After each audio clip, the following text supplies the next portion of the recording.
నమస్తే, welcome to Andhraprabha. నేను తేజస్వి.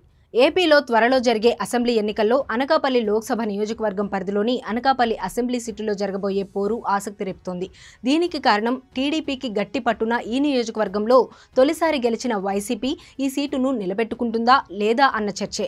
ఈ సీటులో ప్రతికూల పవనాల్ని గమనించిన వైసీపీ ఇప్పటికే మంత్రి గుడివాడ అమర్నాథ్ను తప్పించి కొత్త మొహం మలసాల భరత్కు సీటునిచ్చింది. అయినా గట్టిపోటీ తప్పేలా లేదు. అనకాపల్లి అసెంబ్లీ నియోజకవర్గం పరిధిలో అనకాపల్లి, కసింకోట మండలాలు ఉన్నాయి.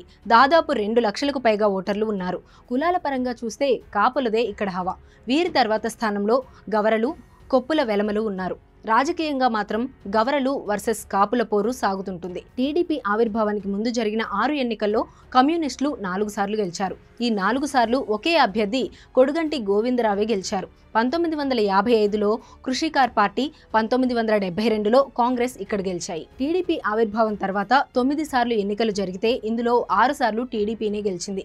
ఇందులో 4 సార్లు దాడి వీరభద్రరావే గెలిచి మంత్రయ్యారు. ఆ తర్వాత 2004లో గెలిచిన కాంగ్రెస్ అభ్యర్థి కొనతాళ్ల రామకృష్ణ, 2009లో ప్రజారాజ్యం అభ్యర్థిగా గెలిచిన గంటా శ్రీనివాసరావు, 2019లో వైసీపీ నుంచి గెలిచిన గుడివాడ అమర్నాథ్ మంత్రులుగా పనిచేశారు.